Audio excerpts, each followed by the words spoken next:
আপনি এটাকে অ্যাড্রেস করবেন কিনা জানি না, কিন্তু যেহেতু জামাতের সাথে জোটের প্রসঙ্গটি আসলো, একটা আলোচনা এই মুহূর্তে চলছে যে এনসিপি আর জামাত হয়তো সামনে আর একসাথে পথ চলবে না, আপনারা জোট আলাদা হয়ে যাবেন, এনসিপি কওমি দলগুলোকে ঘরে নিয়ে একসাথে আরেকটি জোট করবে, এমন আলোচনাও এসেছে।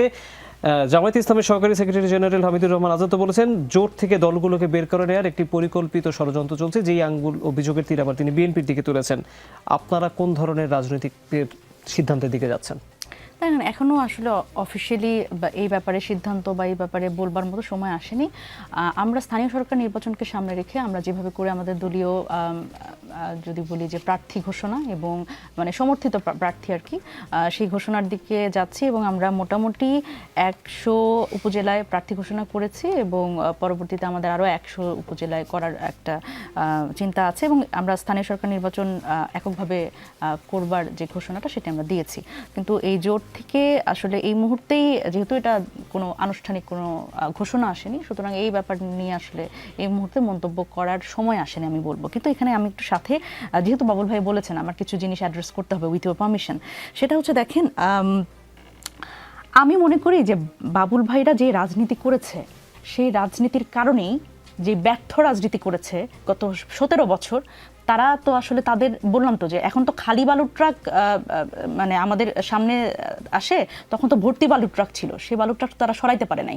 এবং এই যে দেখেন বিশ্ববিদ্যালয়গুলোতে এই ছাত্রলীগের যে দৌরাত্ম্য সেটা এবং আমাদের মতো আমাদের প্রজন্মের যখন আসলে ছাত্রলীগের মাধ্যমে এই সিটের ইজারা যখন ছাত্রলীগের ছিল, এটা তো আসলে বাবুল ভাই সহ এই বিএনপি এবং জামায়াতের মতো বড় বড় রাজনৈতিক দল যারা এর আগে রাজনীতি করেছে তাদের ব্যর্থতা, যে এই আমার বাংলাদেশে আমার বিশ্ববিদ্যালয়গুলোতে আসলে কেন ছাত্রলীগের মাধ্যমে তখন আসলে উঠতে হয়েছে, এই সিটের ইজারা কেন ছাত্রলীগের ছিল, সেটা তো বিএনপির ব্যর্থতা। এই ব্যর্থতার কথা ওনারা স্বীকার করবেন না। ওনারা পুরোপুরিভাবে শুধুমাত্র নির্বাচন কেন্দ্রিক, ক্ষমতা কেন্দ্রিক যে আন্দোলনগুলো করেছে, জনগণ সেখানে আসলে সমর্থন দেয় নাই। এবং আপনি দেখেন ওনার কথাবার্তায় আপনি খেয়াল করেন, আপনি প্রশ্ন করলেন যে অনুপ্রবেশকারী, উনি আবার চলে গেল যে এনসিপি এই, এনসিপি সেই, এনসিপি এই।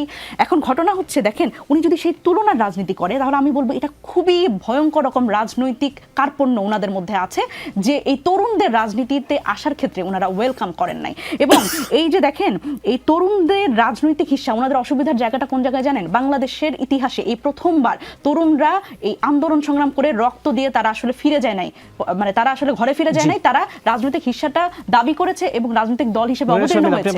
এই জায়গা থেকে আসলে ওনাদের সমস্যা, হ্যাঁ, এই জায়গাতেই ওনাদের সমস্যাটা। সুতরাং আমার মনে হয় যে ওনারা যদি এই কার্পণ্যটা ওনাদের মধ্যে রাখেন, যে রাজনৈতিক কার্পণ্য, যে এনসিপি কে আসলে যে কোনোভাবে আসলে ভিলিফাই করতে হবে, এনসিপি কে যত দোষ এনসিপির, এইভাবে করে যদি ওনারা ভিলিফাই করতে থাকেন, তাহলে আমার মনে হয় সেটা রাজনৈতিকভাবে ওনাদের যে রাজনীতির বয়স এবং ওনাদের দলের যে বয়স, সেটাতে ওনাদের আসলে খুব বেশি, আমি বলবো যে সাধারণ মানুষ আসলে খুব অ্যাকসেপ্টেন্স পাবে না। সুতরাং সেই জায়গা থেকে আমি বলি যে আসলে এই যে বিভক্তি রাজনীতি, এটা কিন্তু বিএনপি শুরু করেছে। সুতরাং আমি বলবো যে জুলাইয়ের ভাগ বাটোয়ারা এটা আসলে এনসিপি করে না। কারণ আপনি খেয়াল করে দেখবেন, প্রথম এই মানে শহীদদের কত শহীদ, এটা বিএনপি প্রথম প্রকাশ করেছে যে বিএনপির শহীদ এত, আমরা শহীদদের ভাগাভাগি করি না। এবং বিএনপির এই গত 17 বছরের যে আন্দোলনটাকে, এই আন্দোলনটাকে আমরা সম্মান জানাই এবং আমরা এই কথাগুলো বারবার করে বলি।